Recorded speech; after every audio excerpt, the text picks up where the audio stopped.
word. Switch the bracelet on the word. The word. The word. The word. Switch the bracelet on the word. The word. The word.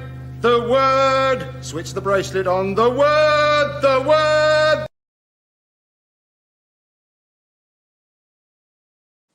And welcome to the word on Blake 7. That really is going to get on people's wick by the time we get to the final episode of this.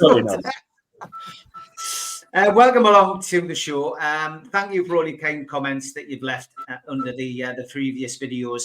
And it's a big welcome to Nick, to Lynn, to Dave, and a special welcome to a special guest today, Grahame from Cult Edge. Hi, Grahame. Hi, it's a pleasure to be here. Thanks for asking me along. Great to see you. We will be telling everybody about Cult Edge and what they do, which I'm sure most of you will know at the end of the show. But as always, we are about to review another episode of Blake 7. And just to remind you that Dave, who is part of this podcast now, is somebody who has yet to be convinced about the Blake 7 show, and we're only in episode 2, so he's obviously got another 50 shows to go after this, but he is he's not a fan of Blake 7, so we will ready. Okay, so like I did the first time, we'll just give a quick synopsis of this episode, and then we'll go around the board, and Grahame's going to join in with this one as well to give us his views on this particular episode. So Spaceball Series 8, Episode 2, Blake and the others are on the spaceship London en route for Cygnus Alpha. Blake organises a rebellion with the help of some of his fellow convicts, and Avon breaks through to the computer room and temporarily puts the computer out of action whilst Blake and the others break free from the quarters. However, due to Villa's inability to follow Gan's straightforward orders, the rebellion is quashed. Blake, Jenna, and Avon barricade themselves temporarily in the computer room, but finally gave themselves up when Riker, one of the ship's officers, starts killing other prisoners. Meanwhile, the ship London has been buffeted by very severe shockwaves from what is presumed to be a space battle between two alien fleets. Eventually, one of the ships from the battle drifts unpowered and unmanned alongside the London and Leyland. The London's commander sends 3 of his crew across to investigate it, and 2 of them die. 1 goes mad.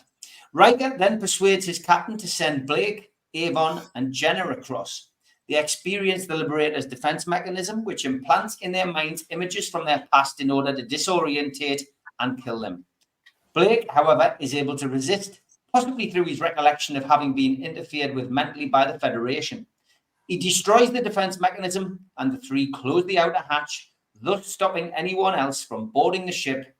Jenna then manages to get the Liberator underway. And as always, I've relied on the good old-fashioned program guide to give you the synopsis. Dave, don't look at that too cleanly. That might be a Christmas present for you later this year. I'm not getting you the Blu-ray set, mate. You can order that yourself. More of that later as well. But anyway, welcome along to the podcast. That is the synopsis. And as always, we will now go around the board and go through our usual questions, which if you watched the first episode, you will remember. We talk about everything. We talk about the acting. We talk about the script. We talk about special effects. And we talk about lots of other things as well. But where should we start? Nick, we will come to you first. Okay, episode 2. First of all, just your feelings on the episode. How did you think? How did you think this episode and how this episode has stood the test of time? Oh, stood the test of time.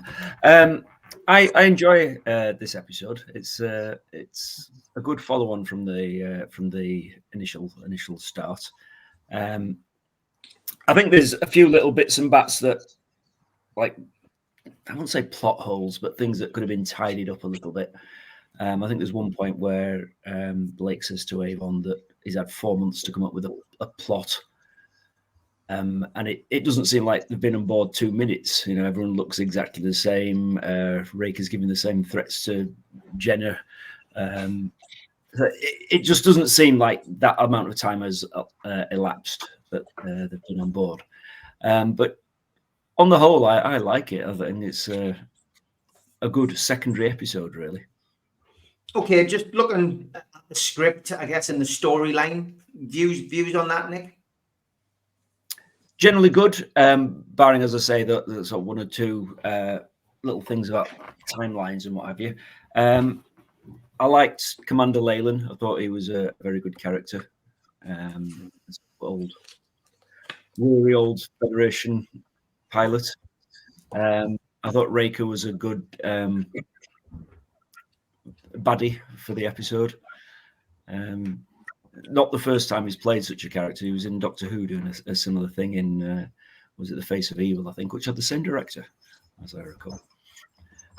Yeah, I thought it was good. I enjoyed it. Okay, good stuff. Lynn, come to you now. Just your overall feelings on the episode, first of all. Yeah, I'm largely with Nick on that. It's the first one in space. We're in space finally. This is good. It's not a spoiler. You know, we get to see the Liberator. That puts it up there for me. I think it's already a slightly different show from The Way Back. It starts to move ever so slightly. I think it starts to give the dialogue between Blake and Avon in particular. It starts to build all of that, and the relationship between them. I like the way that we do still guess who's actually going to be part of the crew. We know we're clearly going to collect some of them, but you still don't know. And I don't think it's much slower than you would run a story like that these days. But I like the way it builds. I agree with Nick on the characters. I think Wrecker is excellent. Leslie Schofield is great. Yeah, we can talk more about that, but I think, you know, the two pieces. Yeah, that exactly that. The casual way that Leyland completely expects Raker to hit on Jenna and is just keen about being discreet. I mean, that's a pretty 70s kind of storyline, but and it continues a little way. You know, The Way Back was the idea; it was a little bit grittier maybe than something like Doctor Who. I guess this is continuing in that vein. Yeah, I like it. I like it a lot. Anything you would have changed about the storyline in this one? I mean, yeah, for me, we're still very much establishing the characters. I think that's what stands out for me in this episode, that we are starting to find, you know, a couple of characters in there, and we know who's going to be the leader because the name's in the title, Blake. But I think this episode will really start to see Avon and Villa, their characters and their dynamics as we're going to know and love them, you know, start to develop, and Jenna's as well. Yeah, I mean, I think Avon he's there from the start, isn't he? I mean, the way that the character is doesn't take. You're right; it's there already. We've already talked last week, particularly about how Villa's character changes and evolves through, particularly this first series. But Avon is Avon from the start, which I hadn't quite remembered until you watch it again. From the very beginning, and that's great. The time is odd. I think they said it was an 8-month journey altogether, and it starts with Blake still in his in those restraints, those terribly effective restraints from the end of The Way Back. That's clearly just after they've launched, right? That seems fair enough. And then you've got at least 2 jumps, and we're not quite sure how much time has passed, and particularly. Skipping ahead a bit, I think the time the London appears to take to get to Cygnus Alpha and the amount of time the Liberator does, I know we're sneaking in a bit, doesn't quite match either. So those you feel you would tighten up because they take you out of the story when you're trying to work out how much time has passed. I would have, maybe that's the way, again, maybe that's the direction that needs something changing there. Yeah, those are the things that I thought just sort of tweaked a little bit. Okay, Grahame, welcome to the panel. Just give us your views virtually on this episode first of all, and your feelings of how this one went from start to finish. Well, this episode has always been one of my favorite episodes, and it's not often that I watch it in isolation. I always tend to watch it straight after The Way Back, and to me, The Way Back and Spaceball together make for a really fantastic, dark, very British science fiction almost kind of movie. Definitely a great pilot for the series. So I kind of see it as a continuation of that kind of dark, dystopian, very Terry Nation kind of science fiction story. So I think it moves it along a great pace. As Lynn and I think Nick said as well, it really establishes, especially the character of Avon. Actually, the Avon that we see in Spacefall is exactly the same Avon that we see, 3-4 years down the line. He jumps onto the screen completely, fully formed with that kind of sarcasm and that kind of combative relationship with Blake. I was a little bit confused, and I still am actually when I watch it, about the time jump. I'm still not. I couldn't tell you what period of time this kind of storyline takes place over. Is it a couple of days, a couple of weeks, 4 months, 8 months? I'm still not quite sure. Doesn't take away from my enjoyment though. There's some wonderful scenes in there from Raker. I think Raker is probably one of the most callous bad guys that Blake Seven ever had. Some of the things that he does and says in this episode kind of put him up almost on a level with Servalan for me in terms of the callousness of that man. So yeah, I think it kind of continues to put all the pieces of Blake Seven into place. We all know Blake Seven doesn't quite continue with that same kind of tone, but it certainly puts all the places and all the characters and on screen kind of almost fully formed. It's a shame that Gan can't pronounce Villa's name properly at this point yet as well. I think he calls him Vila. But yeah, I think for me it's a really solid episode. And as I say, this is the first time in quite a long time that I've watched it in isolation. And it stands up better than I thought it would, because as I say, I always tend to watch it alongside The Way Back. But I love it. I think it's great. Okay, good stuff. Dave, your second episode, and I'm privy to it. Obviously, we've been out for a walk since you watched this, and you gave me a slight preview. You haven't spoiled it too much for us, but over to you, Dave. Give us your feeling on the script firstly and the synopsis.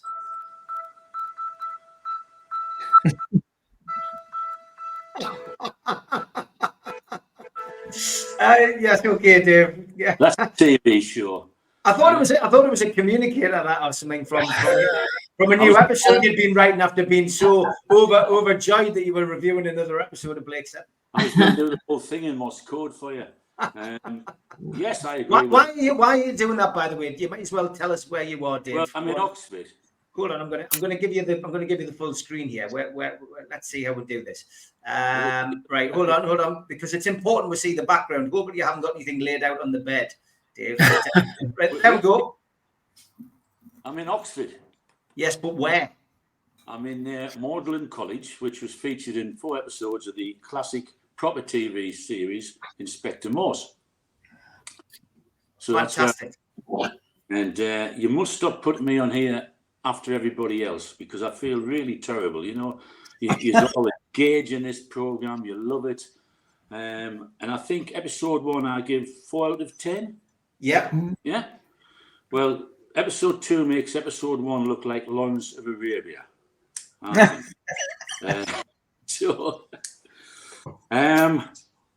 primed myself for this. I was determined not to be distracted by the special effects, such as they are. So I thought I'll put them to one side and I'll just watch the episode as a story, because the story is good, and the story in episode 1 was good. But I just think this is so poorly put together in terms of direction and script. I had to watch episode 3. I was so disappointed with episode 2, just to decide whether I was going to continue doing this for the next, is it 6 years, 7 years, or does it just I don't know. Probably 8 years, as we mentioned earlier. Where to start? I don't know. I mean, you were talking about the timeline. I mean, I didn't even get into the timeline, really. Raker has his first conversation with Blake, where he thinks he's being awkward because he doesn't join the rest of them in the next room. That's the first time they meet each other and interact, and he tells him, "Call me sir," all of that bit. And then you realise at the end of the scene that Blake couldn't get out of his seat anyway because he was strapped in and the guard had to let him out. So the whole premise of that particular scene didn't make any sense at all. So I didn't understand that. I didn't understand why they were discussing how to take over the mothership while the guard was standing 2 feet behind them and they weren't whispering. I just thought it was really, really poor. I watched it 3 times because I'm a masochist. And I guess the third time I could ignore all of this, and I thought, well, it's okay. It moves the story on. And I did watch episode 3, but I just thought there was some really stupid plot holes in it and lazy directing and writing. You wouldn't plan to take over the ship where the guard's standing behind you, and then all this business about doing little magic tricks like somebody jumps in a panel in the wall and the guard's just standing there with those ridiculous clipboards or whatever they were.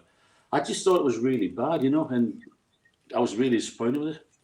Yeah, that's fair enough. I mean, and we asked you to come on this show to give an honest opinion, because it's interesting, I think, for the 4 of us who are all Blake 7 fans to hear an alternative view. And like we said right at the start, it's not to wind people up who sit and watch the podcast. It's really to see whether by the time we get to the end of series D, that you can actually turn around and say, actually, it's not as bad as I thought it was. So that is our aim. It won't take 8 years, Dave.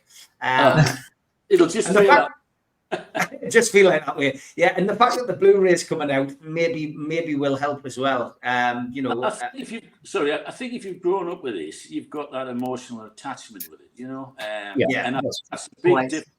That's a big difference. So I take that on board, and I ignore the special effects. As I say, there's just the plot holes in it, and bollocking somebody. Can I say bollocking on a podcast? You can, yes. But not getting out of his chair and then telling the guard to let him out of his chair at the end and things like that. Well, you must notice these things, who writes this stuff and who directs it. So that was my beef with it, I will say episode 3 was much better. Yeah, and we'll come to that on the next podcast, of course. Yeah, I mean, Lynn, did you want to say something? Yeah, go for it, Lynn. Yeah, no, I was going to say, because you mentioned that, how much, because you're right, we're so invested in it and have watched it, I think, watched these sorts of things a lot of times and miss things or just don't see them. How much do you think is the direction for this one? You said that, the story, okay, it's a decent storyline. How much is the direction versus what he was given to direct, do you think, seeing it for the first 3 times? To me, it's quite easy if you've got a scene written where they're planning to take over the ship. It's quite easy that people should be just sort of whispering to each other instead of sitting around the coffee table and the guard standing behind them. I just, so I think that's got to be bad direction, hasn't it? Yeah. Okay, well, we'll come to that. Pennant Roberts was the director. Producer on this one was David Maloney, and Terry Nation, of course, was the script writer. Nick. So overall, the direction is Dave right with that? Do you think that's where maybe the flaws are, or is it what he's been given to write? I mean, Terry Nation, of course, had to write this series, and it wasn't until budgets became more available, the popularity of the program took off, that we then saw writing rooms and other people being capable of writing the scripts, and things did change, direction, characters changed, etc. But yeah, this is very much in its infancy in back in the day when the BBC didn't have huge budgets to throw at things, which I'm sure people will get sick of me saying that, but we didn't have a huge budget on this program. That's the bottom line. But yeah, direction. Then talk about the direction and Pennant Roberts. How did you think he did? It's not a budget thing, this, Steve. It's not a budget thing. It's just a bit of common sense, And well, I don't want to repeat myself, but that's what it is. Just a bit of common sense. Nothing to do with money. It's more to do with talent and skill, I think. To be honest. I think the first point that Dave made about Raker having a go at Blake because he didn't get out of his chair isn't actually correct. All right. He said to him, who have we got? He said something like, "Who have we got here?" And Blake just responded, "I didn't hear an order." And that's when Raker lost his temper and said, "I didn't hear an order, sir." He didn't ask him to get out of the chair because he was restrained. It had nothing to do with that, really. His loss of temper was about not being addressed as sir and asserting his authority over Blake. I thought. That was my taking of it anyway. I think in terms of direction, you will come on to it a bit later with the special effects, but the worst bit for me was the sort of death by soap suds that lad had to endure. I think death by fairy liquid down here. Indeed, yeah. Maybe so, I thought. Yeah, something like that. That would have been a thing that surely could have been done a little better. So you've got to lay that at Pennant Roberts' door, I imagine. But generally speaking, I thought, Dave would probably punch me for saying this, but I thought he did quite a decent job overall. All right. Okay. Now, Dave won't resort to violence. He'd kill you with words, but wouldn't kill you with violence. So certainly, he hasn't got a bad bone in his body. Lynn, what about you? The direction. I think so. We've talked about the passing of time bit. I think which is well, we still haven't. If we haven't worked it out between us by now, after this long, we're not going to, are we? I thought I liked the way he put the opening scenes with Leyland and Riker and Artix. I like them because they're, it's a totally routine job for them. They're on this slightly shabby old ship.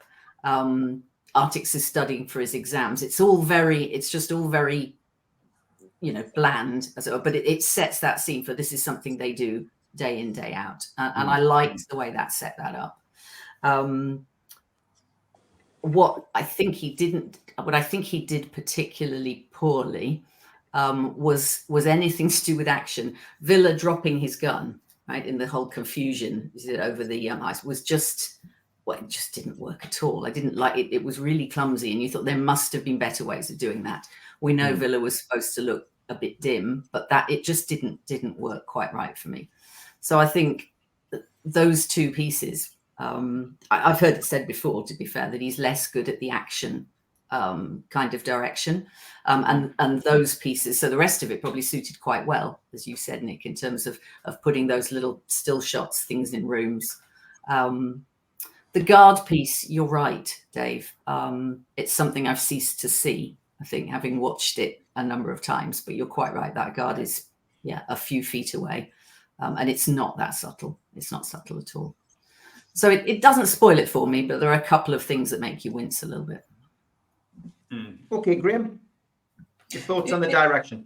Sure, yeah, it's tricky this, because I think when you look back on a show, what this episode is now, 47, 48 years old, to look at it with the eyes of, people, we're watching stuff now that just blows you away in terms of direction and art direction and all sorts of things.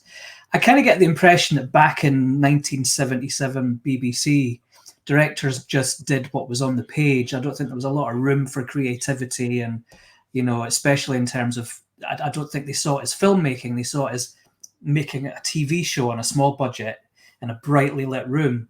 That's not to say that you can't be creative, and I think there probably were areas. Well, of course, there are areas that they could have improved on.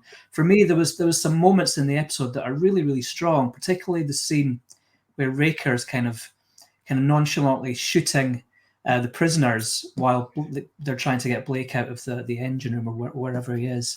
That could have been played with a lot more tension, a lot more kind of, it could have been a lot more anxiety inducing, but it kind of played on a small screen within the episode, and they didn't kind of play on that as much as I think they could have. So there are parts of that story that are quite tense, quite horrific, and quite kind of action orientated, that weren't directed in that way. I think, with the benefit of hindsight, I think if they were making it now, a lot more would have been made of those aspects of the script and the storyline.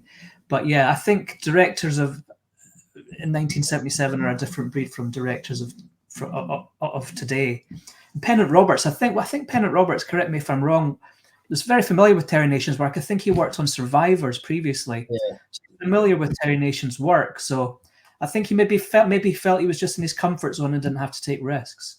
But yeah, I think it moves at a solid enough pace. And I have to admit, looking at it through these 55-year-old eyes, I'm not watching Blake Seven in the same way that I'm watching The Expanse or House of the Dragon or whatever. So I kind of go in and I make huge kind of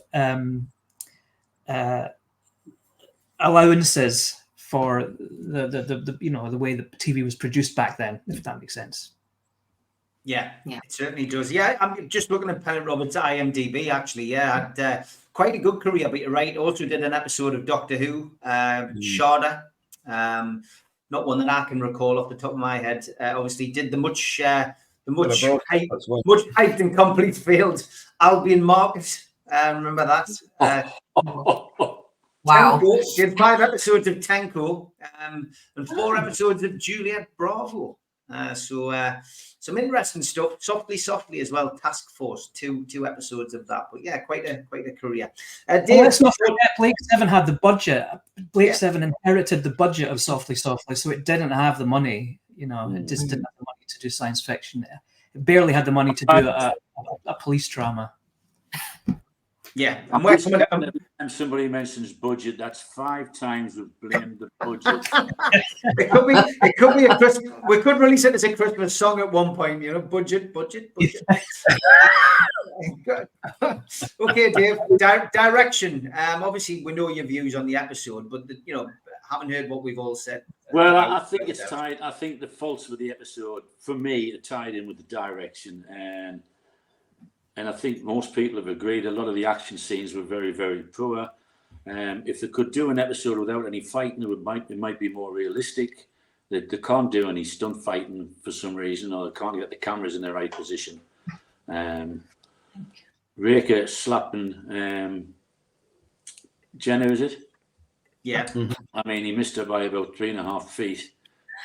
I'm not suggesting he should slap her, for artistic effect, but it was very poorly done. The fight in the computer room was quite comical as well. We had death by fairy liquid, we had the throbbing ball of wool, towards the end of the episode. That's it, the throbbing ball of wool, yeah. I think that's 90% lamb's wool, 10% Brillo pad. So we had that. And I think my favourite scene was the toothpaste coming through the walls, where she actually says, "This will harden in seconds," and then she didn't bother to take it off her hands, Yeah. And so yeah, I didn't think much of the direction. I think you can blame budget for special effects, but I think the director working on a set, he could have done a lot better. He didn't need any more money. A lot of it's just common sense. It just seems to me as if it was done in 5 minutes and then we're off for a cup of tea, sort of thing. So I wasn't impressed with the direction. Okay. I mean, I just obviously, I usually give my opinion. I haven't really given you much thought. I enjoyed the storyline. It was the establishment of the characters that I enjoyed more this time than probably any other time, because I know I'm reviewing it for the podcast. I thought the script was a lot better than I remembered. I certainly remembered I love the little quips between Villa and Avon, and it's just establishing those relationships. I think we who watch the show and have watched the show many times have got that advantage on Dave, because we know what's coming with the characters, and it's great to be able to watch it through the eyes now, going, I can see what's what's coming, and that's how that started. So I did enjoy that. I do love this version of Blake, and we're really starting to see what that relationship's going to be like between Blake and Avon as things progress, and I think this really establishes a few of the boundaries and a few of the relationships that we're going to see going forward. So script wise, love it. And I think the fact that Terry Nation has got that, control shines through. Nobody knows the characters better than Terry Nation, because he actually created them. So that's what we see. I think the plot storyline, I agree, probably could have been slightly better, but when you're working on a budget, but you're also working on a deadline, and it's time that I think deadline's another word you'll probably get sick of hearing especially when you read Cult Edge's wonderful book, or you read the program guide. You realize that there's so little time sometimes to get these nailed down, and I think it's the time restraints that the director, like Pennant Roberts, finds himself under to actually get things done, which is why sometimes decisions are made. And that can be part of the reason as well. Again, it's another excuse, but it's a good one. I think that Pennant Roberts did a good job in the long run with this episode overall. But I think the facts and the points that everyone's picked up on are probably the ones I would have picked up on as well. I think that the biggest letdown, unfortunately, was that kind of, okay, we've got a limited space for a spaceship, but if you're going to plan something, the director should have really been saying to Sally Nivette playing Jenna, when you're discussing this, lean forward and lower your voice and whisper, to Gareth Thomas playing Blake. Don't be going, well, how are we going to get off this spaceship? What we're going to do, and it was, I get you. That really did annoy me. And the guard is literally, right in focus, right behind her, literally, not even 100 yards away. Could quite clearly have heard that. And then I did cringe at the whole Villa doing the trick whilst the camera gets knocked off by the guy going, that really did frustrate me, because I'm thinking, I know Dave's going to pick this to bits, but it was, that is probably the worst bit for me, definitely. Oh, Dave's frozen. We'll bring Dave back in. He's probably had a phone call. Okay, so when Dave gets himself back, we'll bring him back in. Maybe he's stuck in some kind of space vortex now because of his criticism of Blake 7. Special effects. That's what we're going to come to next, Nick. And again, like has happened on the previous podcast on here, unfortunately, when we're talking about things, we're going to mention things that we're going to end up talking about. But let's concentrate a bit more, because there wasn't just the as Dave described it, toothpaste coming through the walls that we could probably have a go at here. But there is one or two other things. I'll start, seeing as well, I keep forgetting to include myself. The worst thing for me, unfortunately, is the connection between the London and the Liberator. That is the worst thing. For me, the London is great. I think when you think about the budget that they had to spend, and you think about when this was made, how many years ago this was made, and dare I say it was up against Star Wars. I think they did a really, really good job of the London, and of course the Liberator, which we see for the first time in all its glory. I think it was a fantastic effort, and I just think, unfortunately for them, the one thing that let them down was the tube coming out of the London to attach to the Liberator. I think the actual use of what in essence was like a big, this big tunnel going through for the actors. I thought that was great. I actually thought, well, they've saved themselves by doing that.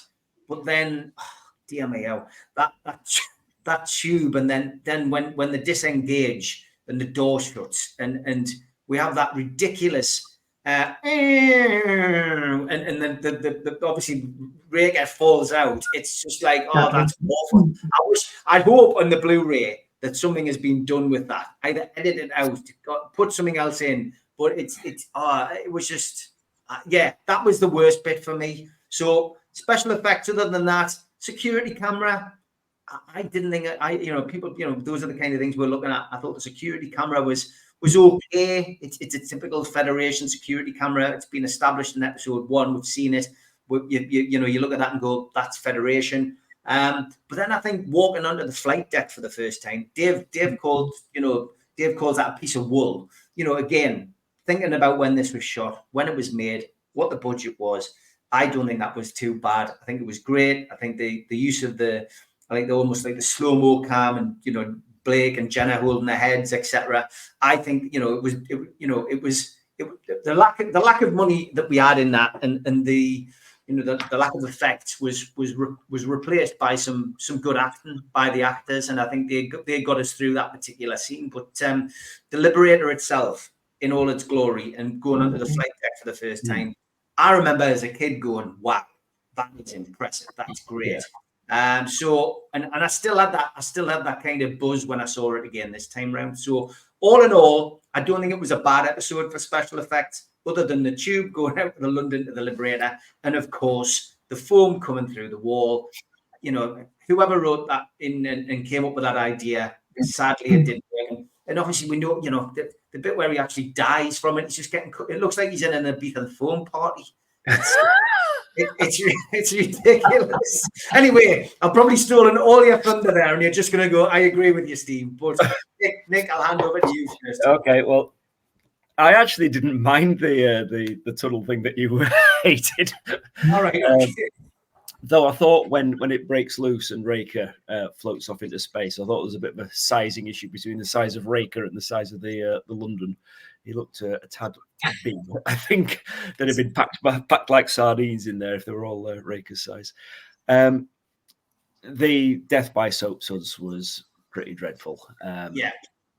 But there was a shot earlier on that I thought was potentially the worst. I think I made a note that it was on after 10 minutes, and it's a picture of the London flying over a planetary surface, and the planetary surface just looks like a piece of old kebab that's on a spit, just turning round. And I thought that was either that or the death by fairy liquid was hard to choose between the two of those, which was the worst one. Okay, welcome back, Dave. You haven't missed anything other than me talking about the special effects. He's gone again. Well, he'll be back. He's good. He's teleported out. He's teleporting back in. So obviously, we'll get him back. So, Grahame, we'll come to you next on the special effects.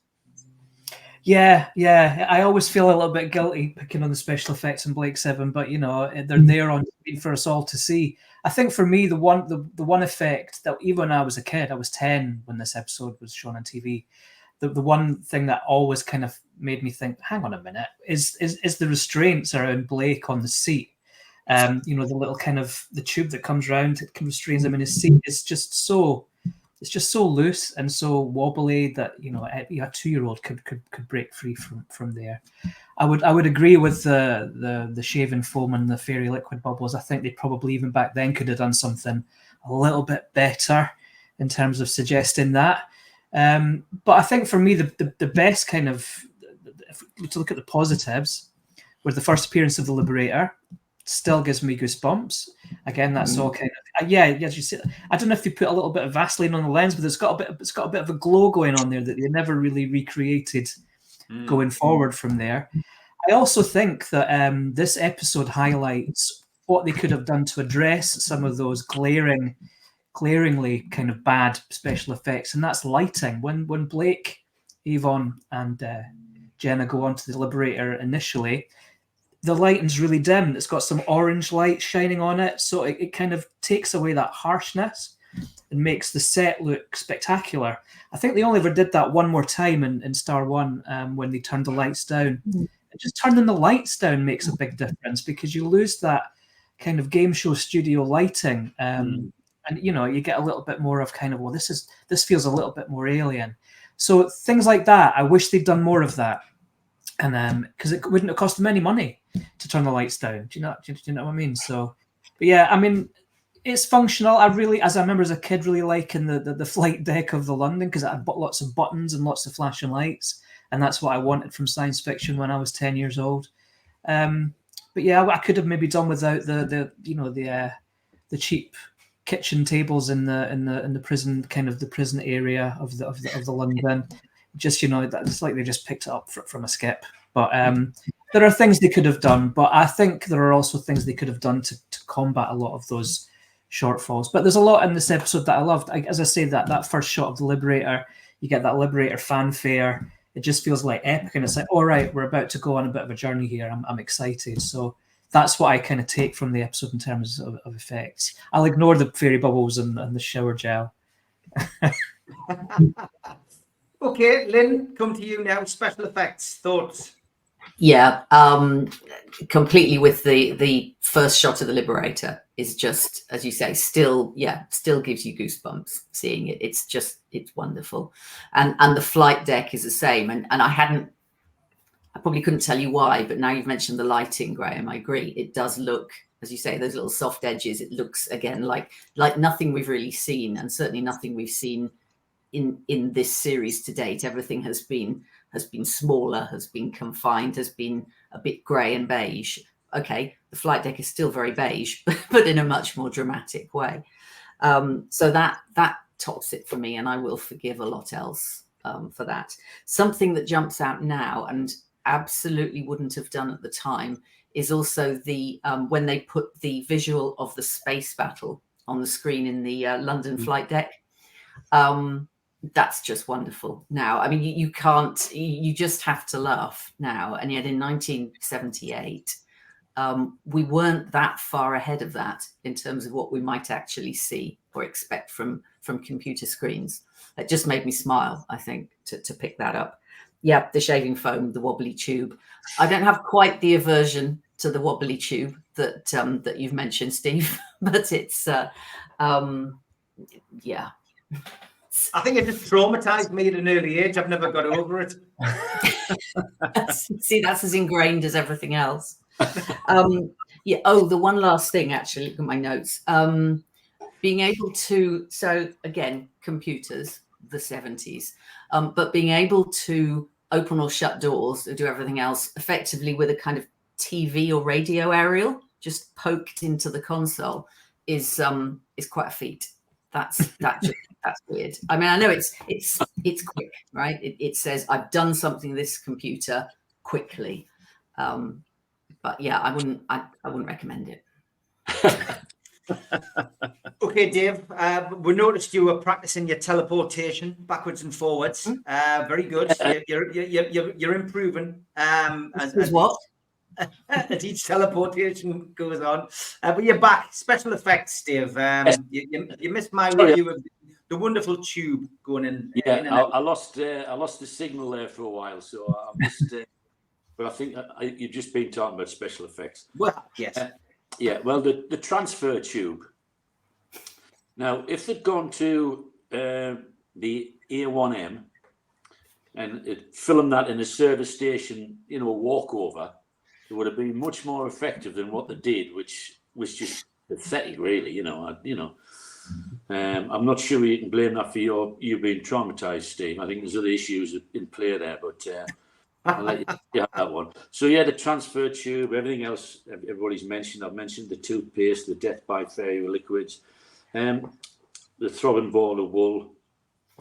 But the really stupid ones, which you can't put down to budget, is when they have to speak into a nut and bolt, and it's a speaker, they get and it just looks like a nut and bolt.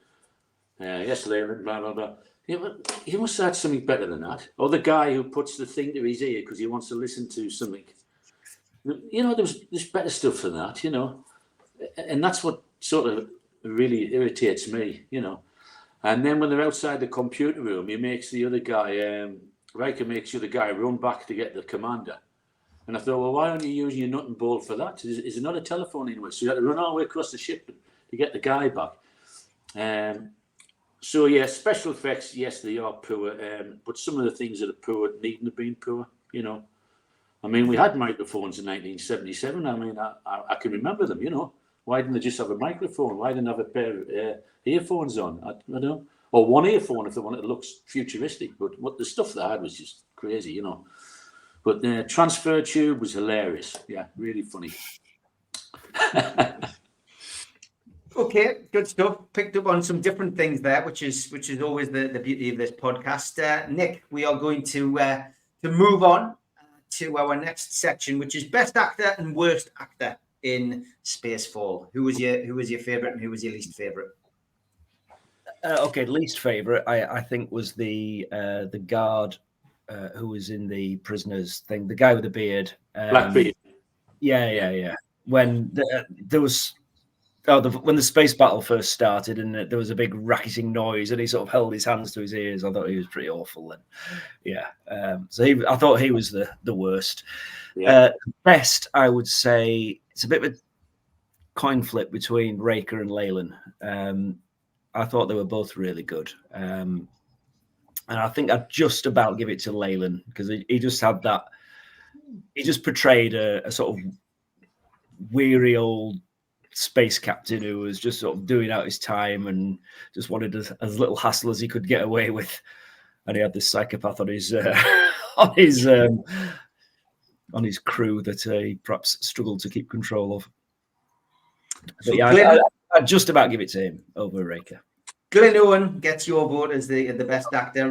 The uncredited cast, the London crewmen, were Mark Collins, Harry Fielder, Stuart Myers, Roy Pearce, and Terry Sartain. So one of those, whoever the guy was with a beard, gets your vote on that. Okay, Lynn, best and worst for you in this episode?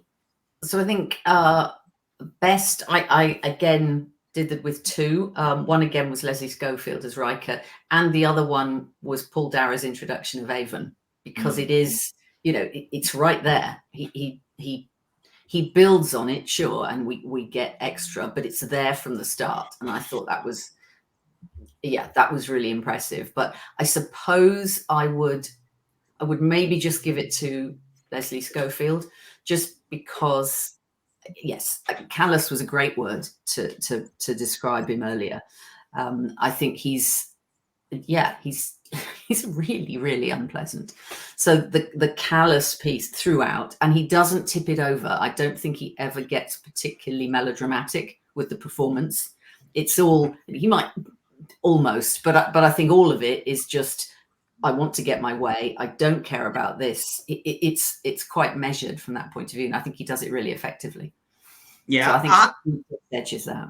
I would agree. I had a top three of Leslie Schofield, Paul Darrow, and Gareth Thomas for me, and I picked Schofield for me. Pips it because it's his episode. It is his episode. He is the narcissistic, evil, bully. Who is on the London, who is clearly, every bit of rule breaker and villain as some of the people he's taken a Cygnus Alpha. So for me, I just think he does it. And I think he nails the part. I think he doesn't overplay it, which you pointed out. I think he's somebody who I could watch as an actor myself and go, that's the way you play it. So yeah, Leslie Schofield for me, definitely the best. And I had to pick. I had to really say, the London crewmen, again, the supporting artists, extras as they were known back in the day. It's difficult because, they're standing around for a hell of a long period of time doing absolutely nothing. I didn't think the acting was great, particularly from the guy with the beard. I went down a similar route myself. I wasn't a great fan of David Harewood playing Teague. I know some people will probably disagree with me on that. But yeah, I would give it to probably the extras on this case. You could pick any one of three, really, sadly, on this particular episode. Grahame, best actor, worst actor, or have you got one or two? Give us your sure, yeah. I think we're kind of on the same page here. For me, it's Leslie Schofield's Raker. I mean, it's a great performance. He did a lot with what he was given. He didn't have a huge amount to do, really, in the grand scheme of things, but what he did do, he kind of put the effort in, proper chilling in parts. I'd love to hear what Jenna said, whispered into his ear. I think all the, like I say, the killing of the prisoner, that kind of cold, callous killing of the prisoners, and even killing one of the prisoners after Blake had surrendered was really cold. And I think had he made it to the end of the episode, I think he might have been a really good recurring kind of bad guy. So I give all my kind of kudos to Raker. As Lynn says, Paul Darrow arrives on as Avon fully formed. I was just blown away again by Paul Darrow's presence there. And I'd like to give a kind of little mention to Sally Nivette, because she the Jenna that she portrays in The Way Back and Spaceball, I think is the Jenna that she wanted to portray going through the series, because there are parts of her dialogue which are quite cutting, quite cruel. She had that line with Raker. So I can kind of understand why Sally, as the program went on, kind of started to, not like the way her character was going and becoming the button pusher and the teleport girl. So I think the Jenna that we saw in these two episodes is the Jenna that we should have had all the way through. In terms of worst actor, and I guess it's no fault of the actor, really. It's Tom Kelly's Nova. I just couldn't believe that he was a convict worthy of being transported to a prison planet. He was a bit of a wet blanket. I think that's the way he was meant to play it.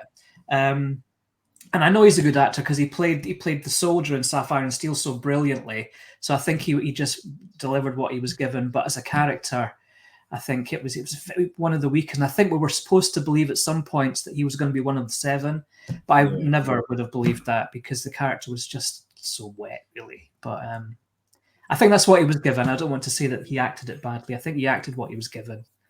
Yeah. Could have been budget issues, couldn't it? It could have been budget issues. He wasn't paid enough. He wasn't paid enough. You cynical old soul. Okay, Dave. This is one where we at least we get something positive from you. Best and worst actor. I was positive when I told you I didn't like the episode. That was positive. Worst actor was Blackbeard. I totally agree with Nick. And the best actor, I think there was a few, but I've gone with Leyland because he just seemed to be so invested in the part, and he was so realistic and committed. He was like I don't know, like a taxi driver on the last ride of the night. He'd done it all before, but he delivered his lines with a conviction. So I quite liked him, But I thought the principal 3 actors were very good in it, And as you said, Jenna, I'm disappointed to hear what you've said about Jenna, that her character seems to change from this point forward. Is that right? Yeah, they forget that there was an opportunity, as shown by these 2 episodes, to maintain a strong female character. Remember, it was the end of the 70s, but with that kind of, as you say, that edge and that she's a smuggler and a pilot. It does not continue, unfortunately. No, Dave. That's a shame. Yeah, that's a real we can shame. chart that, but yeah, it's really disappointing, actually.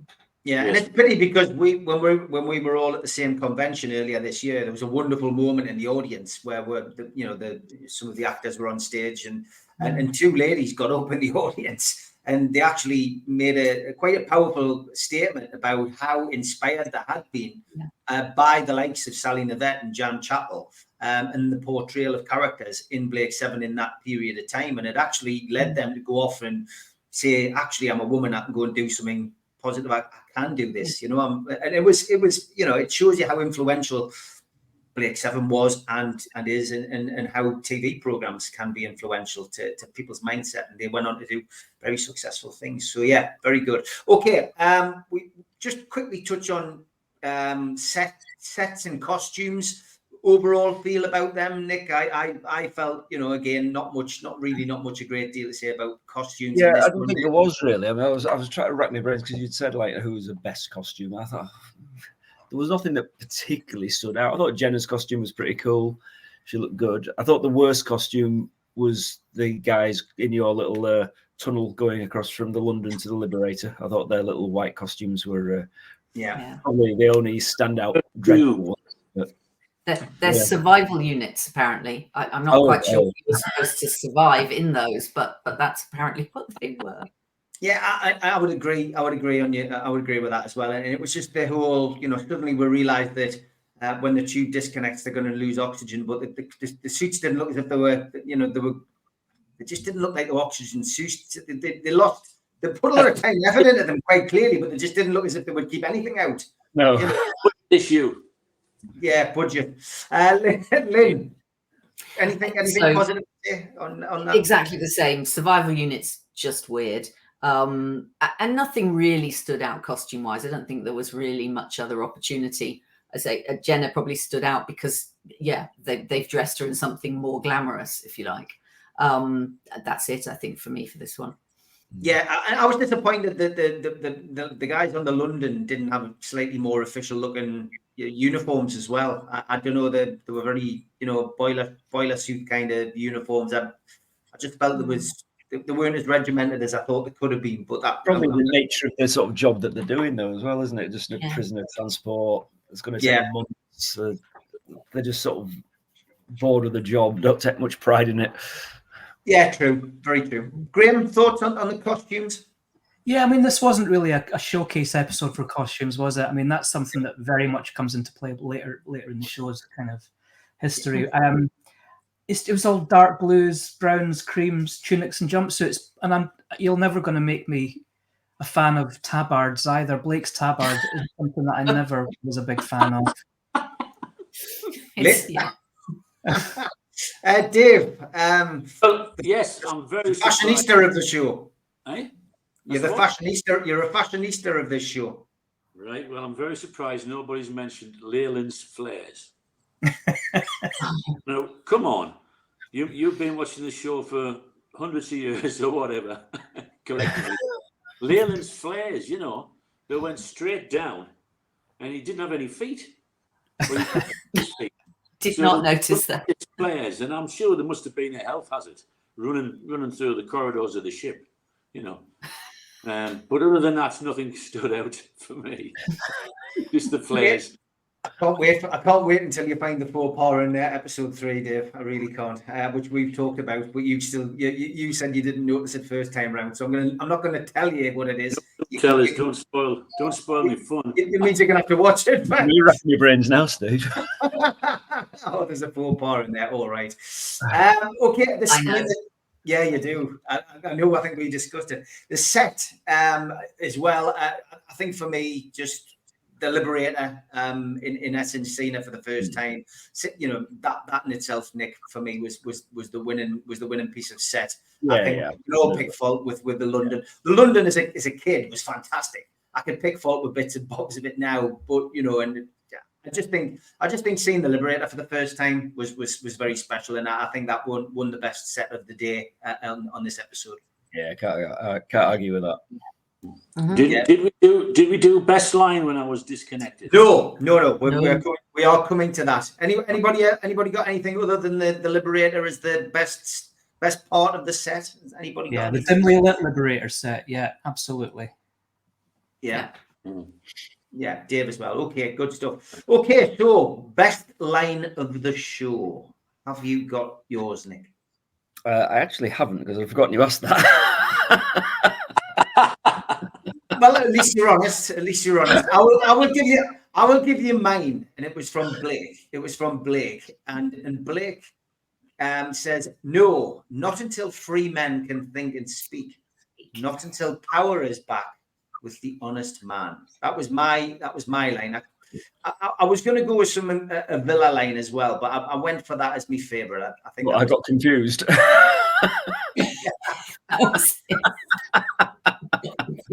I think that's my line tonight. Well, Medical that's your line. question. Lynn, did you remember to have pick a line? I did indeed. It's the whole thing's a little bit long, but I'm going to go with the name. It's Avon. After they've failed to take over the ship, and just sits there and goes, "What a fiasco!" As he said, it's a little bit long, but you could take over the ship. You said, if I did my bit. Well, I did my bit, and what happened? And this is the best bit. Your troops bumble around looking for someone to surrender to, and when they've succeeded, you follow suit. It's great. It's just Good one. Yeah, that is a good one. that's me. Fantastic. Graham, did you manage to Well, pick a line? Yeah, well, Lynn, once again, we're on the same page. I've got those exact lines written in front of me. That was my favourite line as well. That what a fiasco. Perfect. Yes. Perfect Avon line. Great bit of script. Okay, Dave. Well, mine's a humorous one. It's when they're looking at the radar grid on the Liberator. You know, the little thing in the sky, and it looks like one of those table tennis games from the 1970s.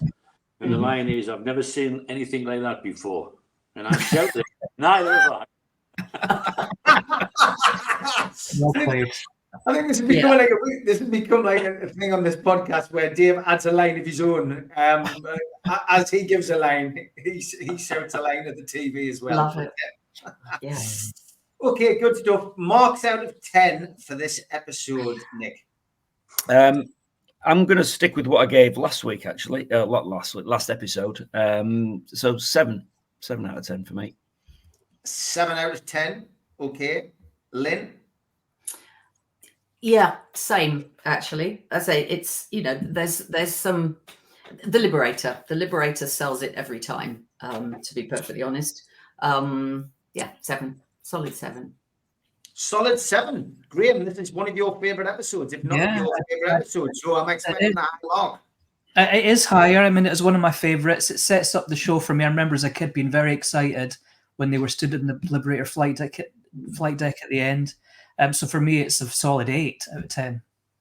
8 out of 10. Okay. I as you know, the first two episodes aren't my favourite episodes. I am going to give a conservative 6 to it. It's not my favourite. I probably would have given it a lot less a few years ago, but having sat down and watched it again, and bearing in mind how it establishes characters, etc., I'm going to give it a 6. Sorry, but I also give it a 6 because of some of the humour in the script.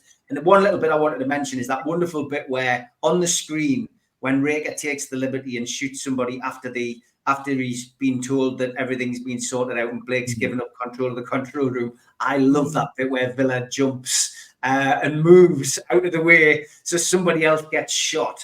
I love that. I love that bit. And again, that is Villa establishing his cowardice character. A bit like in the ship where he won't volunteer to go behind, to go and, be the person who goes and checks out what's behind the boards. It just establishes his character. Michael Keaton plays that so well. So for me, yeah, it's a 6. It's a 6. I am probably being slightly harsher than you guys, but it isn't my favorite episode, and I wouldn't be doing myself justice if I gave it a 7 because it's not my favorite episode. Certainly not those first two. I'm glad they're over. The rest of it is a breeze for me. But those first two episodes were certainly harder, but not as hard as I thought they were going to be. So there we go. Let's talk before we finish about your. Dave wants to give the score. Dave. Yes, go on, Dave. I forgot. Go on, Dave. Over to you. Should we take cover? Yes. Hold on. I'm going off. Go on, Dave. Well, last week I was it 4 out of 10? 4 out of 10. So this has got to be a 3 for what I mentioned at the top of the show. The plot holes and all of that stuff, more than the special effects. I was genuinely disappointed with episode 2, and I did have to watch episode 3 to see whether I would continue. And I think episode 3 was much better. So if last week was a 4, this is a 3, and I'm hoping it gets better. Well, I'm glad that wasn't as bad as I thought it was going to be. So 3, yeah, things can only get better. Okay, before we finish, we have got a couple of things we want to talk about. We want to talk about Cult Edge, but we're first going to talk about Lynn. You had a wonderful lunch engagement with a cast member, which you first of all tell us how it came about. Your luncheon with Jan Chappell. I know, which still sounds odd as a sentence. Never a sentence that I ever imagined I would that I would be part of. So this was this is excuse me. This is one of the auction items at the event that we were at in June, and I believe it was put there last minute actually by Jan herself, who thought it would be a really good idea. So it was a last minute kind of thing. And I had sat on my hands for the entire auction going, I'm not bidding for anything. It all looks great. I don't want to get carried away. But when this came up, I got carried away. I thought there was no way that I wasn't going to at least try to get that lunch date. And I was fortunate enough to do so. So yes, it was never meet your heroes, they say. And that certainly isn't the case here. It was absolutely delightful. She's a wonderful woman and gave a lot of time. She brought me presents, for heaven's sake. She brought some of the Big Finish audio and said, I don't know if you have some of these, but I did have some and I thought I would bring them along. And then she brought some extra photos, and I have a very special signed photo because I told her the story that I've told Steve and Nick, told both of you, that when I was watching Blake 7, there was me and there was Sheila, my best friend at the time. And we were, Blake 7 was our thing for all of those 4 years. And Sheila's hero was Callie and Jan Chappell. And we lost Sheila at the age of about 34, so over 20 years ago now. And I was able to have lunch with Jan, tell her that story, say, you completely inspired Sheila. And I now have a photograph which is actually signed to both of us from Jan, who thought it was lovely. It's, it wasn't a down moment at all. It was a really special thing to do. And I say she shared Interestingly, she started talking about the she said, well, I was doing a little bit of an interview at Sally's house for the Blu-rays, and I sort of blinked because remember this was August before they had confirmed anything about the Blu-rays, and she said about 2 more things, and then she stopped and went, you probably shouldn't tell anyone about that. and I didn't. I waited until it came out. She talked about the people that she was friendly with, the people she got to know. There's more than I can do justice, I think here, but we spent about 2 hours just talking about Blake Seven, about not Blake Seven. It was one of the most surreal, but one of the most lovely 2 hours that I've spent. It was, again, keeping saying to myself, this is not what I expected to be doing ever. And my 11-year-old self watching this wouldn't have quite known what to do. So I thought it was excellent. I loved it, every minute of it.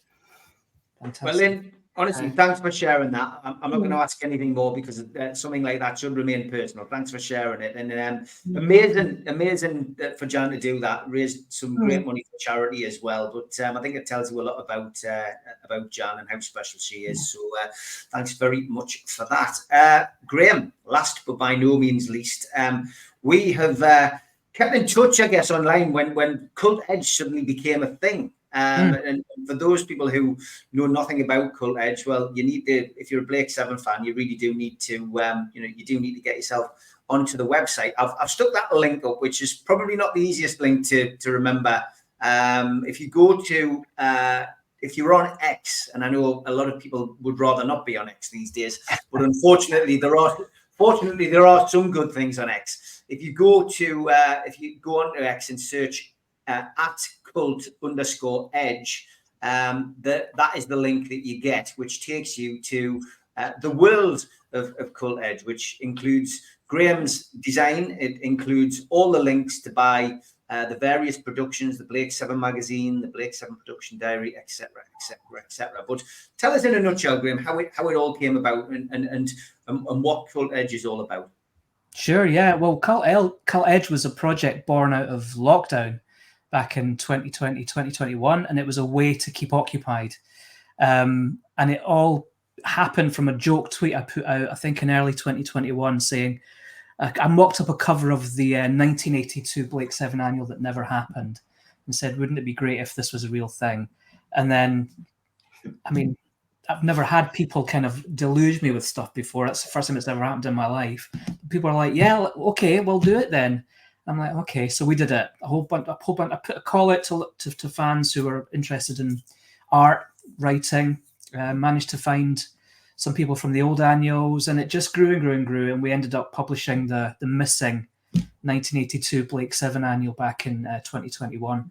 And things have kind of just grown from there. We did because we had so many short stories that were contributed, we put them all into an anthology book called Scorpio Tales. That was then followed by another Blake Seven annual for 2023 with a lot of the same contributors. That was just kind of followed on. And again, another anthology from there. That's kind of where I thought it would stop until Jonathan Helm contacted me. I was always a fan of Jonathan's Making Blake Seven account because he managed to get photos I'd never seen, documents I'd never seen, telling stories I'd never heard. And it was always in the back of my head that wouldn't it be great to do a book? So after lots of cajoling and trying to wheedle my way into his favor, we decided to do it. So we published last year the Blake Seven Production Diary Series A, which goes into huge amounts of detail about the making of that first series. Lots of kind of unseen pictures, production documents, and so on. And people liked it. I mean, it's the ethos for John and I was, let's just make the book that we want as fans. Let's not edit. One of the key decisions we made was let's not edit it because there's precious little out there for Blake Seven fans. So let's give fans everything that we can get our hands on, which is why the book is so big. I mean, it's like 270 odd pages. I'm trying to do a potted history here, so forgive me. That then fall, we then decided, well, let's do something else to kind of cleanse the palate from that Series A book. So we decided to relaunch the magazine, the last issue of which was in 1983. So we pulled together a 120-page magazine in a month. Initially put it out as an April Fool's joke, which I still feel bad about, I have to say. But we very quickly said, no, it's actually going to happen. It is going to happen. So quickly, just up to the present day. Tomorrow, actually, we finish production of the Series B book. It's I've just got the final few pages from John. He sent it over to me this evening, actually, and it's a very quick few pages that we'll get designed. So the book will be finished. Yeah, I've sent you some pages. Yeah, so the book itself will be finished tomorrow, and then it goes into the proofing stage. So we're well on track for release in November, and that's going to be 330 pages. So it's a good 60, 70 pages, a lot bigger than the last book. So, but we've given the pictures in this book a lot more room to breathe. Some of the feedback we got from the first book was that some of the pictures deserved bigger space. So we've done that in this book. A lot of the pictures are, as you can see here, have been given full pages, half pages, and there's some amazing, beautiful photographs in there. And if you've got time, I'd like to quickly talk about the magazine, if that's okay. Yes, go for it. Yeah, the next project is the next issue of the magazine, which comes out now. It was meant to come out in the autumn, but we've moved it back to January, and that's because of the Blu-ray. We were aware that the Blu-ray was happening, so we've got some interviews and features in there talking to the team behind the Blu-ray. We've spent time talking to the new VFX team, speaking to them about the 450 odd new visual effects shots that are in there. There's a new deep dive into the making of the first episode with lots of uncovered new production documents and photographs. We've got an interview with Simon Atkinson, who built the original London model. Steve, after you said you were a fan of the London model. Lots of unseen pictures from the episode we've spoken about tonight, Spacefall, and a huge article about Blake 7 on home video, including lots of stuff about the Blu-ray that nobody knows about yet. So that comes out in January. I'm suggesting that it comes out on January the 2nd because that seems kind of apt. So yeah, it's a busy time. But yeah, the big news for me at the moment is the book's finished. The Series B book's finished. Done. So Hooray. I'm over the moon about that. I'm a bit giddy about that. So I can't wait for people to pick that up in November. All 340 odd pages of it.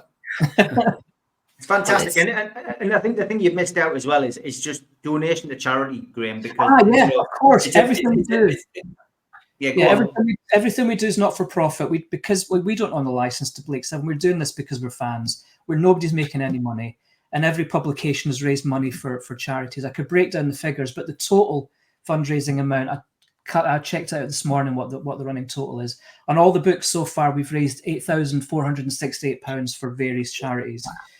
So yeah, nobody's making a penny out of these books at all, because it's important that the BBC see that we're not making money from it, and also we're doing this because we love the show, and hopefully that shows in the stuff that we put out.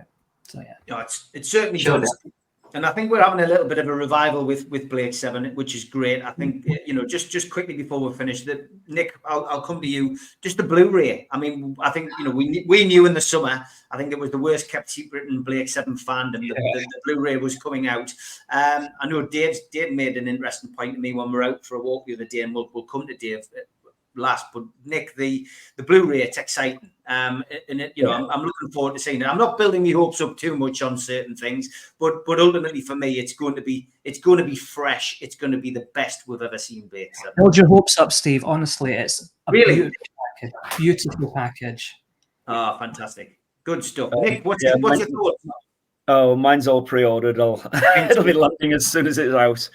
I can't wait to see it. And I'm whilst I'm not desperate for them, I'm curious about updated special effects that might make Dave's life a bit easier.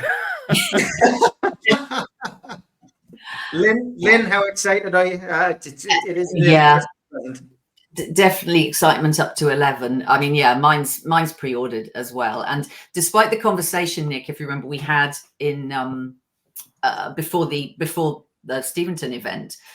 Where I said, oh no, I'm not sure about updated special effects. I just want to see, I'd like to see something sharpened up. having heard some of the people describe it, and Grahame, you've just kind of talked about things, I've now completely changed my mind. I know they've got both versions on there. You can watch as was, and you can watch with the special effects. So I am all over those now. I can't wait. Can I just say that the new documentary will have you in tears? You'll love it, I guarantee.